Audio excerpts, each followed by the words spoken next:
Hello, everyone. Welcome to another edition of the Ohio Guys here. I'm Christian Ocampo, and today I'm joined by a voice actor I have not interviewed in almost 5 years from this time recording. We're bringing back Reba Buhr for our second interview. Hello, Reba. Hi there. I have to make sure everybody knows as we start, that not only has Christian interviewed me before, but we are also birthday twins. We have the same birthday. And every year we wish each other happy birthday. This is true. We're both on November 7th. Little fun trivia to throw out there. And again, it's been a pleasure, since meeting her 5 years ago and knowing we have birthdays on the same day. Mm-hmm. We're both Scorpios. That too is true. All right, Reba. So, how are you doing? How are you holding up through these dire times? I'm doing a lot better than most people because I, like any other voice actor you've interviewed, still have a job, still able to work from home. You can actually see my booth right behind me. And I have my husband here, and we're in our house, and I've adapted to staying home. I'm really looking forward to these vaccines being distributed so I can see my family and friends again. But considering everything that's happened, I'm really grateful and I'm doing good, especially now that it's Christmas time. Yeah, definitely. So, I'm hoping to get this interview in either on the week of Christmas or by the week, at least a few days, or on the day of New Year's. Whenever this video drops on, people will know what day it is. So, Yeah, and they'll yeah, see the Christmas tree in the background, so they'll know it's Christmas. that too. So yeah, it's 2020. It's been a shaky year. It's been very odd for you and your colleagues in the whole industry. So why don't you tell us? So what's it like working on in the industry now? It's been 5 years. From that point on.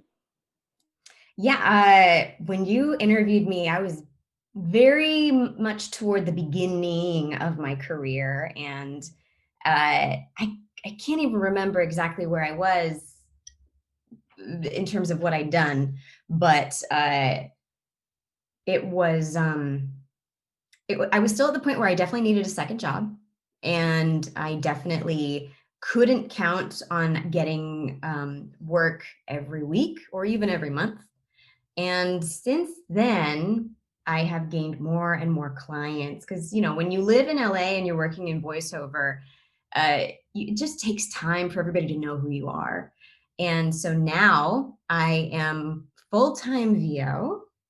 Not that there's anything wrong with not being full time. I mean, so many of us have supplemental income in other ways. I do audiobooks in addition to my um, animation and video games and stuff. So it's not like it's all just animation and video games. But I I'm my career has, thank God, been on a very steady trajectory where I sort of do better and better every year, which is exactly what you dream of. So it's been good.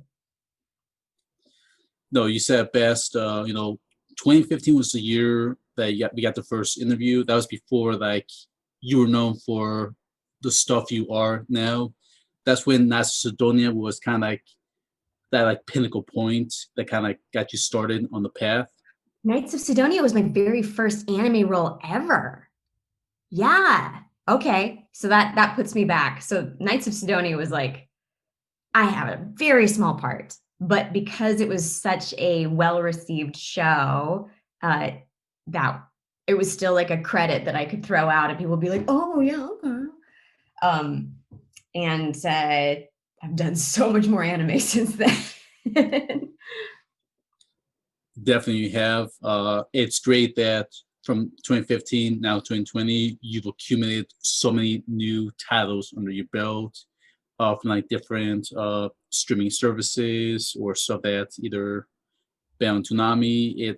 You've had a very exciting rise of your career. So, Yeah. so me knowing you, just looking back, where I'm like, yeah, I remember Reba from 2015, before anyone knew her name or knew what she was in. I was like, wow, like just seeing you grow has, put a smile on my face. And it just sometimes it feels like it's surreal where I'm like, wow, like I can't believe I was kind of there before, anyone. You super were. That's so sweet of you to say. Thank you, Christian.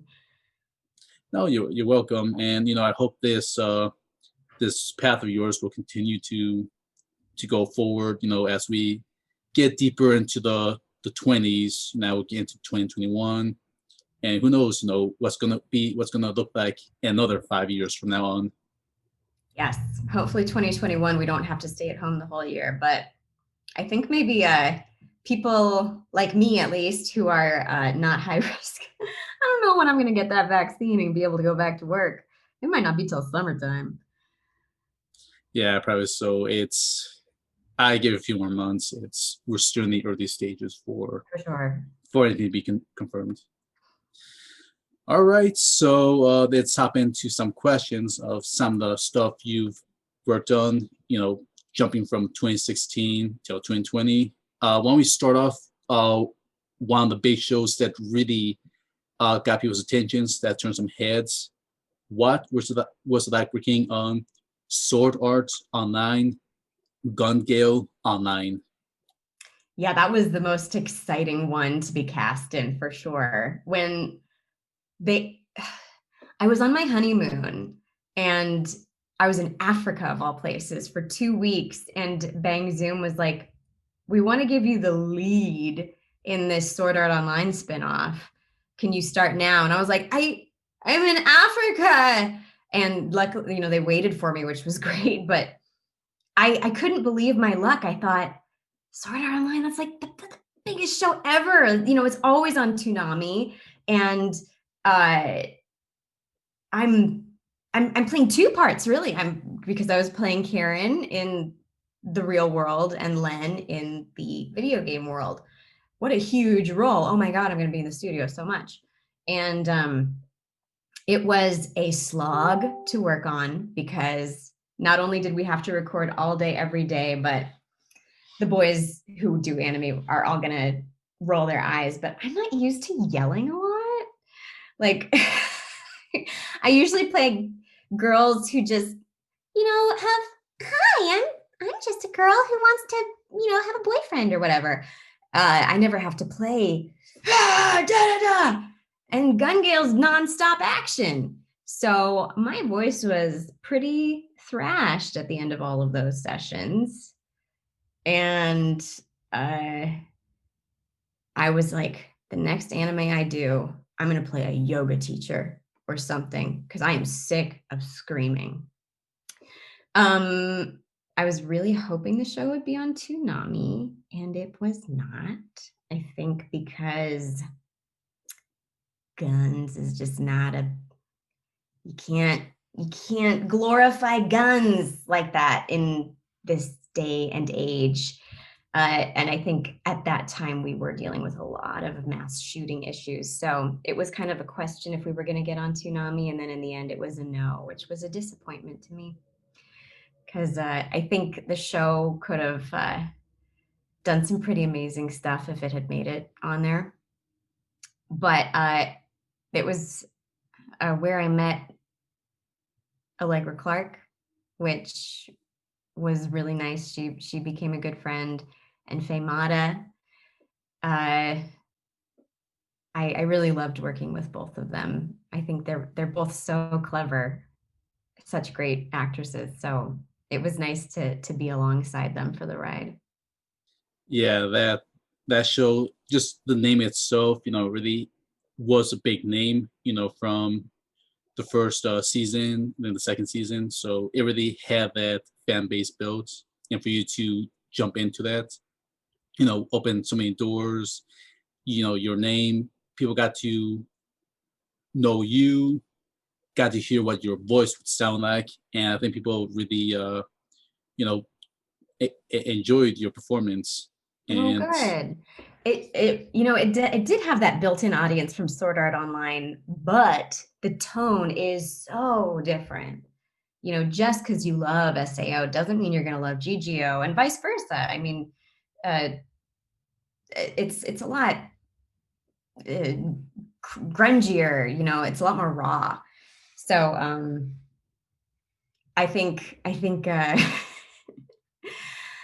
there was so far I don't really do a lot of cons, but I went to one and this guy plopped a magazine down on the table for me to sign, like a gun, it was airsoft, it turns out. So I was less horrified then, but just, oh, the people who watch this show love guns.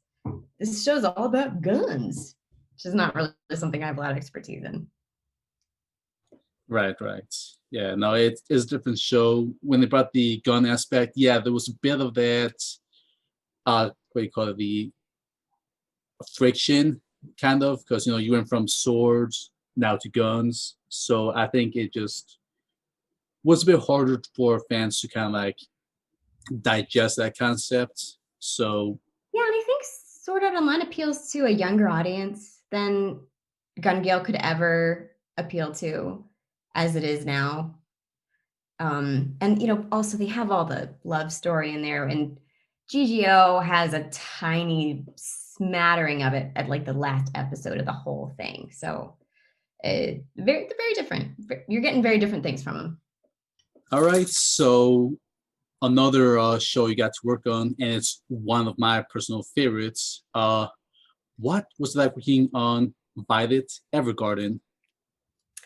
Everybody loves Violet Evergarden. Oh, people are so crazy for it. As Catalea, I I only live in the world of the something dolls, something dolls. I So we're always in the office, and I never get to experience like that stuff that tells everybody says they're sobbing at the end of every episode, and we're writing letters with my character's giant breasts. um but yeah, so I don't, here's the thing.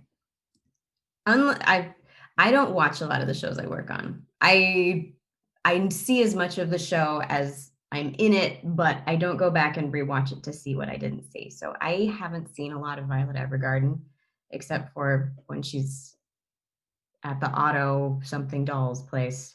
I wish I could remember. But I think it's a beautiful show, and Erica Harlicker has done some really neat cosplays of Violet, which has been fun to see. Yeah, no, Violet Evergarden, it was phenomenal. I remember when the church was coming out, it had so much, hype, anticipation for it. And that was a point where no one knew who was going to get the rights to it, who was going to dub it, or if it was going to get dubbed. And then finally, when Netflix said that they had the claim for it and that we would be getting English dub, it got like fans like me excited. And then once we found out who was in it, then it was like, wow, we had some great people. Like, again, a mishmash of actors that fans either were not too familiar with, like you got to be part of it, so it kind of helped you as well, getting that your name Yeah, it recognized. did. And then other people are more established. Jeremy Lee is in it. Kyle McCarley is in it. And they are both Jeremy very much established, but Kyle, who's a dear friend, is he's got some roles that people just love, and he's such a skillful voice actor. Yeah, another one who also I was happy for was Ben Pronsky, another actor Oh my who, God, yes, I love Ben too. He's another good friend. yeah, no, him, like, and that's when his name was slowly building up, because of Netflix with their shows. And I was like, wow, like Ben, like, and for those people who are not still not familiar with Ben, he came from Texas because he got a start in the mid 2000s, with AV Films, and then he made the big jump from Texas to California, and has like slowly, built his resume up, has made his name a bit more noticeable. just being part of these amazing shows. And another one I'm very happy for, as well as you, just slowly climbing those steps, getting your names out there. Ben's doing wonderful. I think his most recent project was playing Venom in something huge. he's he's so funny. Like the man is genuinely a comedian. So he's bringing all of that clever energy to his sessions, and that's why people love to cast him. And he's getting better and better roles because he's like Robin Williams. He's just so funny. Yeah, I also hope to interview him one of these days. Get to chat with him. He's great to interact with on social media, and He might not be available for interviews. He had a baby like a week ago. I know that second kid.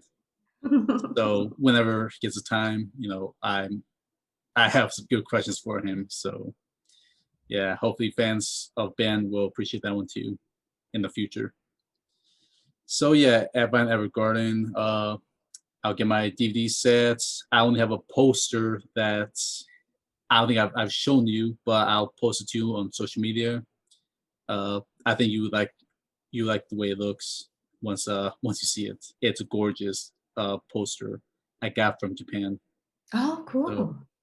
So I'm very hoping everyone else can see it who was in the show. So yeah, check it out, guys. If you haven't seen Evergarden, it's an amazing show. Christian, are you somebody who likes dramas, anime dramas in general? Do you watch all of the sad ones? I do. I am a story-driven guy, and I will sit down to watch dramas or stuff that really make me sad. I'm just that drawn into the stories that these creators want to tell. Like Your Name. Yeah. I Want to Eat Your Pancreas. I still need to watch that one. I was supposed to buy it, but I only know of it because I auditioned for it, but I think that one's really sad too. Yeah, I've goofy, but yeah, I have a list of shows I've seen, and it's just in another list that I still need to get through. So, yeah. Believe me, no judgment at all. I have this theory that there's just a huge contingent of anime fans out there who just want to watch things that make them cry all the time, like the good kind of crying, No, that's okay. I think they just want to feel, these stories touch them, pull their heartstrings, and I think, it's again, these are stories that they do want to be told. I just don't know how these creators do it. They just have the right tone, the way they pace their stories. It's reasons why I love Evergarden. It's reasons why I love some of the shows you've been in, because it's the way they're structured that keep me coming back for more. So yeah, except I'm going through by Evergarden, and I can do a whole podcast, why it's a good anime all day long. So let me move on to another Netflix show that you got to work on. Why don't you tell us about Sirius the Jaeger? Oh yeah, Sirius the Jaeger, or Sirius the Jaeger, as we always called it when we were working on it, like I don't know, that J there, and then Mick the Jagger. Yeah. Ryoko, I believe was the character's name. That one is like it's like a vampire zombie kind of show. And my character is kind of the damsel in distress of the whole thing. Everybody else was fighting the bad guys, and I was in my little proverbial castle being taken care of and fought for. And yeah, that was a really fun one to work on. I worked on it right after Gale Online. I was doing a lot of anime at that time in my career because, Gale was such a great kind of booster pad for me. And Yeah, did you saw that show? Yes, I did. I enjoyed it.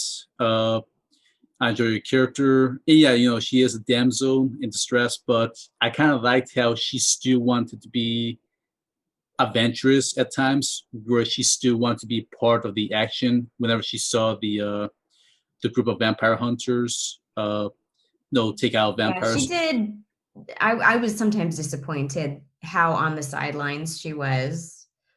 Everybody else was so badass, so just and she was just being cute in the garden a lot of the time. I was like, get out there, girl, fight them vampires. But she did like practice her martial arts, and she followed them all the way to the end. Some adventure, but also she was the ingenue for sure. Yeah, but I still thought like at least she took at least a step just so she wanted to like see what was going on, how these vampires be taken down, and I kind of like how she tried having that romance with the with what's his name, Yudi, or I can't say his name right, the main character. So I always enjoy seeing at least some of that romance being sprinkled on these Right. shows. Any good show needs at least some romance. Yeah, yeah, in anime, it's almost it's almost second nature by this Yeah. point. All right, so here's another show that was really unique, different in so many ways, and I'm gonna say right now, my brother, who does not really watch anime, got hooked in this one, Yes. and this show was called Dorohedoro. Dorohedoro! I think it's my favorite show. um, I was so excited when I got that part because I saw, when the audition came through, I was like, "Oh, this show's really cool," and I didn't think I was going to get it, and so that was awesome. I'm so glad that it was on Netflix because I think Netflix is a really great platform to get people like your brother, people who don't watch anime all the time, give them access to it. Not everybody's going to get a subscription to Funimation or Crunchyroll or whatever, or log on, but everybody has Netflix, and a lot of these shows have some really interesting appeal. The character design in Dorohedoro is so cool. Everybody's face is different. There's mushrooms blooming out of everything. It's such an acid trip, but in like a good way. And also it always makes me hungry for gyoza. They eat so much gyoza on that show, and gyoza is like a perfect food, so no complaints there. But yeah, what was your opinion of it? Uh, to rebuttal your acid trip comments, I think it was more of a shroom trip. Oh, yes. Yeah, you're right. It was definitely shrooms. Yeah, it's one of the few shows I've seen that really likes to delve into the more bloody, gory. It's got that grittiness to it where Oh, right. the world just does not does not look pleasing. It looks like you wouldn't want to be there, but it just has that appeal. The martial arts concept with your character. She's proficient in it, and Mhm. I love with the memes where they call your character a brick girl. Girls that are built, they got that tone on their chest and those abs, and it's a new Yes. concept. Yeah, Nikaido and is it N? Is that the other girl? It's Jeremy's character. Anyways, they're drawn in a way women are never drawn in any animation, but certainly not in anime. They are so strong, physically stronger than most of the male characters around them. And it's so cool to see girls depicted that way. I know it's a lot of fun to draw like the giant tits that Catalea has and the beautiful dresses that so many other anime characters wear, but it's refreshing to see women depicted as being so buff. Yeah, I think that's another appeal that I saw fans that got drawn into Dorohedoro is because Mikado, she she was not drawn in the traditional anime way. They wanted to like be more creative, do something a bit more different than the norm, and I think that also kind of helped make the show what it was, just having a character of just of the way she looked in that peak in the peak physique. Yes, peak physique, peak physical condition. So I want to say another reason why I like this show is it's just like so much mystery. That just the way they have like the villains. Like you almost feel for the villain, the one with the Yes. mask. That's Keith Scenes. Like he was kind of harder to hate towards the end, and like God dang it, like of course anime does this. It's got that yin yang effect that they always It's do. very sophisticated having a nebulous, sort of unclear who's good and who's bad, and the reasons that they're bad. Maybe it's not their fault. Everybody's just trying to survive, and everybody got made into the evil that they are. I'm really hoping, and I don't know anything, for another season so we can find out a little more about what happens to Nikaido, because she's got some secrets still, and I can't remember. I guess if I know them, then everybody knows them, but like she's not what she appears. So yeah, we need to figure out where she takes that. Yeah, I'm excited for season two. Even my brother, again, who's not a anime fan the way I am, he's hoping for a season two. Even when they had like the new short, I think they're like 5 minutes long. The OVAs, yeah, they didn't really advance the story. They were kind of just to hang out in the world a little bit. I think they were though fun. What they were like, just like when they went to do the devil dance, or which is I guess like a Huda dance. That was sort of just fun, just seeing them get a little quirky. But yeah, Yes, and Ben Diskin plays the Gyoza fairy. There is he's so funny, and he's got this like soft belly. I don't know. He was making me laugh while I was recording because he'd already recorded his stuff, and I thought the Gyoza fairy was great.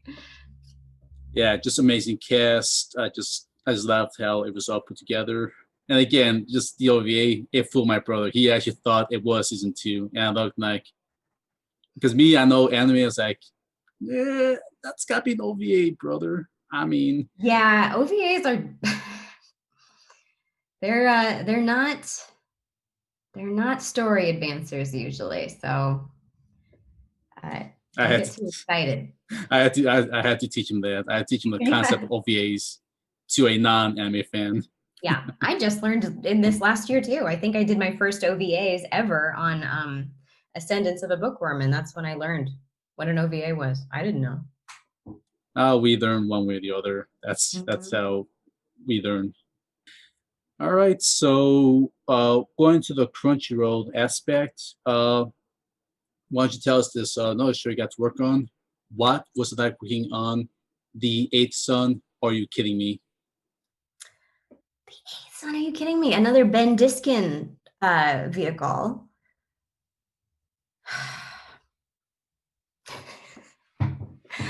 My character was the damsel in distress again. There's so many badass girls in that one. I mean, that one, these isekais can get weird, I'll tell you what. So I think it was Erica Mendez and maybe Jeremy Lee again. And somebody else, I can't remember. We're all helping out Ben Diskin's character, who is the one who's plopped into a different world where he is the eighth son in line to inherit. Are you kidding me?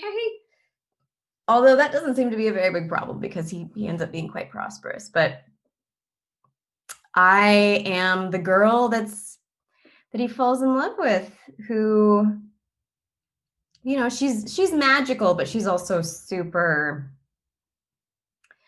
dainty, so dainty. So I yeah, I and that's the eighth son. Yeah, that was when we knocked out from home. So that was one of the very first jobs I was recording. I was still living in an apartment. Yeah, well, I'm actually glad that because that's nothing with these newer dubs. I've noticed they're now starting to record from home, especially like some of the Crunchyroll stuff. So All it's of it. yeah, We can't go in to a studio. None of us can. When we shout, vapor droplets will come out. They will suspend in the air. And then if another actor comes in, the odds of them breathing in those vapor droplets are high. So any anime that you've heard recorded this year, with rare exceptions for an actor who doesn't have access to any equipment and they're the only one who goes in that room all day, we're recording from home because it's the only way to keep us safe. But hopefully people don't notice. Hopefully it doesn't sound bad. no, I think it We're sounds doing what bad. we can. I think it sounds I think it sounds good with what you guys have done for Great. yourselves. And I had similar discussion with some other actors out in California. Someone like Alan Lee. We had like a long discussion on that. So it's been more beneficial just to record from home, avoiding the what you call it, just having the virus spread. The Just any transmission. yes, Yeah. and also aside from that, I think it's also opened doors. Even after if this virus is gone, actors who probably are are hurting for time. If they can't make it to a studio because they live, they have to drive pretty like far, or because also with LA traffic can be very time killing. At least it can be an option where actors can just record from home if they need to, and hopefully this will still be a thing, for next year or in the following few years. I think it still has a place in the industry. Yeah, I have no idea as things, because, obviously, like I mentioned before, we're all going to get our vaccine at a different time. So it's going to be trickling back to going into studios. At first, only people who qualified for those early vaccines would be able to go back in. I will be almost one of the very last people to get it, which I think is absolutely correct because I'm not as at risk. So you'll be used to some actors going in, and then I still will be like, I'm not vaccinated, I can't come in yet. And then after everybody's vaccinated, who knows if they'll say you could work from home if you wanted to, or if they'll say, no, we really need you to come in because it's the only way that we have this higher level of quality control over the audio. So I'll be curious to find out. Yeah, same here. All I care about, is with these animes or real games, whatever. As long as the actors are safe, as long as the quality, is still passable. I'm not as a fan. I don't care if it's gotta be like the top of the echelon, bad, superb quality, just decent quality where it still sounds professional to be inside an anime or a video game. That's what I'm really asking for. I love that. I love hearing that from you. And I think that all the fans have, weighed in the same way. We really appreciate the support. Yeah, definitely. I would hate to see any of the actors, get sick, just because of the demand of the work and that goes for any field. Like I would just see people have, the safety net than rather having to risk going to a job where, they may not be able to do that job next week because they might get hit by this virus out of nowhere. Just no one can see this coming. Mm-hmm. Totally. So yeah, from another Crunchyroll show, and this one is one you just mentioned, and I love your character. She is so sweet and cute, very adorable. Mine from Ascendance of a Bookworm. What was it like picking that one? Yes. She has been a big part of my life in the past year. Um, I guess when did I start her? Maybe November of last year, and I wrapped in July because we had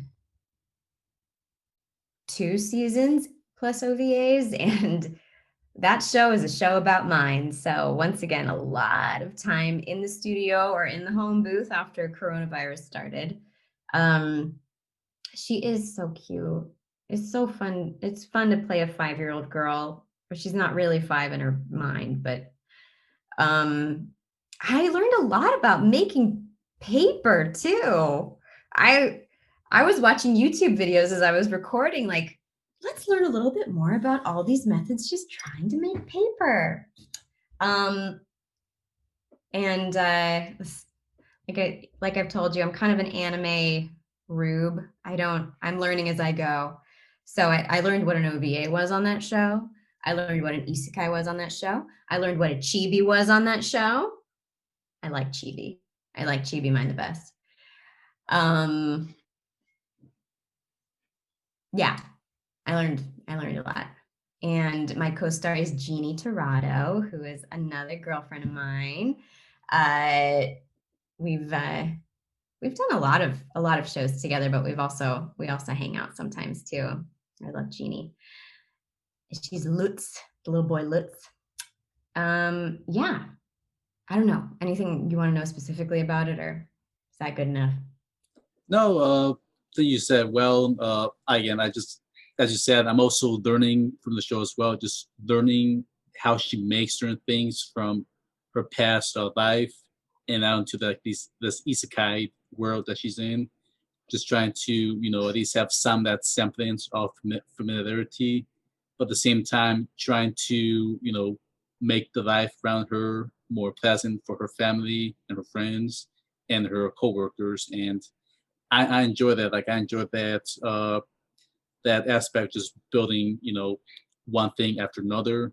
So because she wanted to paper, but she made all these other stuff to get to making paper, and then trying to make a book.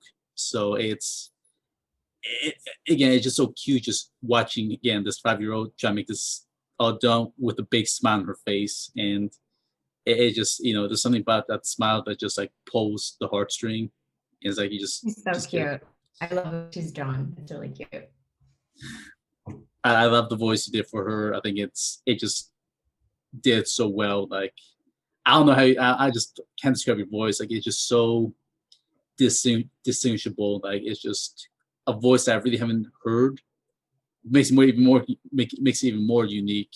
Just how you performed, and yeah, again I can go a long tangent on why this show is cute and why it's a good show to watch. So yeah, again, it's got a great cast list.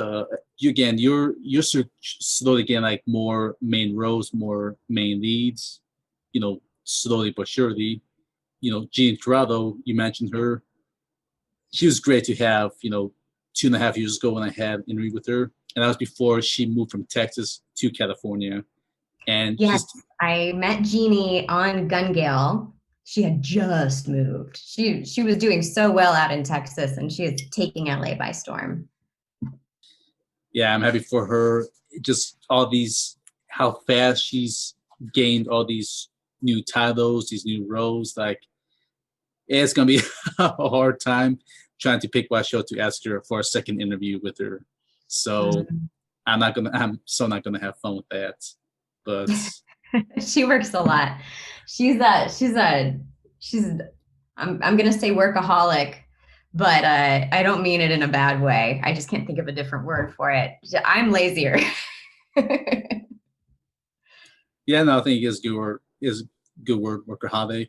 She's just doing what she does best. She loves doing it, and again, I'm happy for her. Just how fast she's going, just how quickly she's accumulating everything. Like I said, when it comes to interviews, it's always hard to pick which show to ask.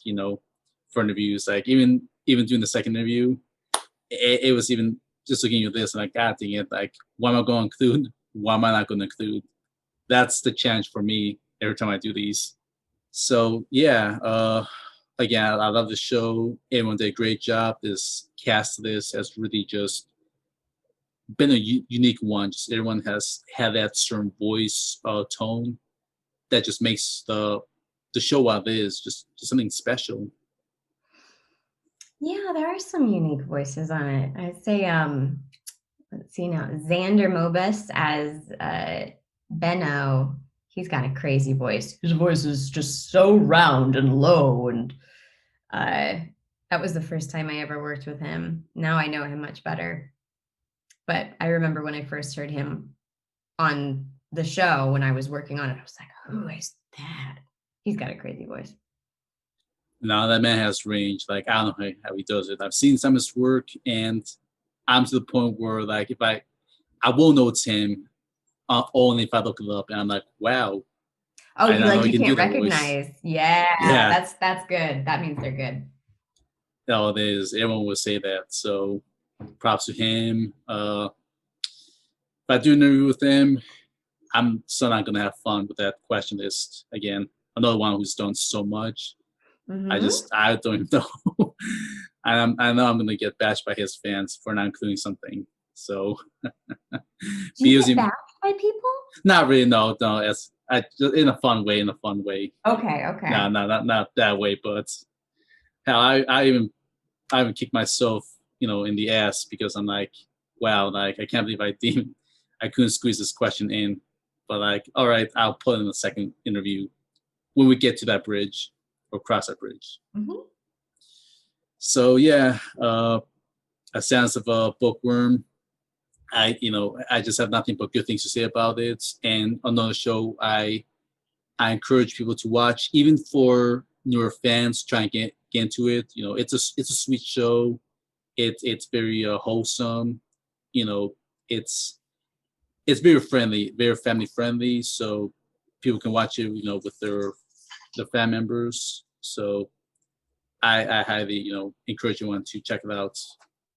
So yeah, moving on from that, another question, and this is a funny one. I like to ask everyone: if you could be any character you have played in real life, who will you be? And you can mix and match.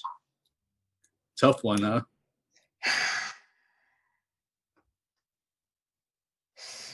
Uh,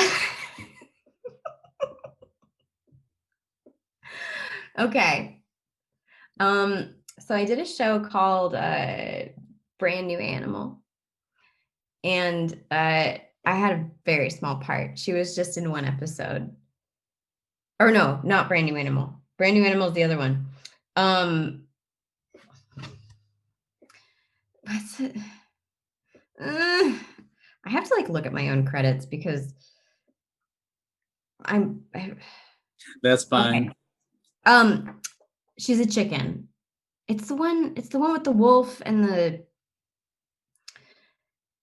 okay. Anyways, the whole thing in her episode, this chicken, is that she's famous for making egg salad, and she's so mad because maybe one of the main characters doesn't like her egg salad anymore. And oh, it's B stars. Come on, Reba.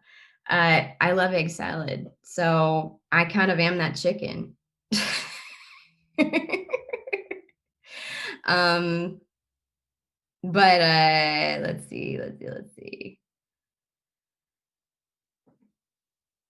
I think there's also a lot of mine in me because I like to do crafts, and she's always going out in the woods and like inventing something and making something, and it makes me want to do that too. So I share that with her. So those are my two. Legom the chicken and mine, the crafter. Yeah, no, mine definitely. I think people have that creativity in them that just want to make something. So I can see that in you. Mm-hmm. The chicken, that was I didn't anticipate that one. I've seen beasts. Well, I've I'm seen mostly just trying to be funny. That that was too. like a real people love that show though, B Stars. In fact, one of my girlfriends who has never seen any anime really was watched, like her sister got her into that show, and then she texted me, "Did I just hear you on Beastars?" Yeah. I mean, you know I do anime, right? Yeah, and another good show, Beastars. Yeah, that again, I can go on a tangent on that one, but I also encourage people to check it out. And I think it really is good for non-anime fans to like see something different, just see, humanoid animals, just having a story of this caliber to be told. Mm-hmm. So yeah, so mine and a chicken. So what a combination. All right. So is there anything else coming out that you can talk about or anything you want to plug in at this time? I have to be so careful. I sometimes think that something's okay, but then the worst case scenario is you're wrong, right? I have been dubbing a lot of live action stuff lately, and so hopefully those things will come out soon. But on the anime side of things, I have nothing dropping, and that's that's partly a union issue, a personal choice to only do union work anymore. So that's the reason for that. So yeah, I'm not going to share anything because I don't know what I can share. Yeah, fair enough. And there's plenty of shows people can like go to, again on Crunchyroll, Netflix, for any new viewers here. Just check out the stuff I mentioned already. There's always something on Netflix, Crunchyroll. You guys was binge on, especially with how things are going right now, staying at home. So there's a big library everyone can go through, and endless library of anime that people can hear you in. Mm-hmm. Absolutely. All right, now we come to our last question, and coming back from the first one, and to those who didn't see your first interview, any Facebook, Twitter, Instagram, or any other social media for the fans to contact you at? Yeah, you can definitely find me on Twitter. That's where all the anime actors are most of the time. I am at Reba Buhr, just my name. I'm pretty active on my Instagram too, which is Reba.Burr. Facebook, I don't have a fan page on there. I just use it for, personal stuff. So I won't be able to add fans on there. And yeah, that's about it. I'm around. All right, Reba. Well, thank you again for these long 5 years of finally doing a second interview. It was great to, kind of reconnect with you, kind of get to hear how your experience were and these 5 years growing as an actor, just growing your name brand. And I was happy to just get this time to just talk about all these amazing shows that you get to voice in. So I'm hoping that you can still be more great shows in the future, as we get into 2021 and so forth. And I'm pretty sure other fans that have seen this stuff probably said the same thing as I am. Well, thank you very much, Kristen. I'm so glad I met you when I did. You're a really nice guy. And that was one of the very first times I'd ever been interviewed ever 5 years ago. And so I'm always happy to talk to you. Yeah, same here. Yeah, and thank you. Yeah, for again 5 years, and I'm glad these 5 years have paid off for you. You have done great things for your career, and again, we'll see how 5 years, 10 years will look like from now on. You probably will be hearing so many more stuff. I can I can I picture hope that. so. All right. Well, I also want to say thank you to our viewers for tuning in for this new edition of the Ohio Guys. Thank you, everyone. And I'll be seeing you in the next video. Bye, everyone. Bye.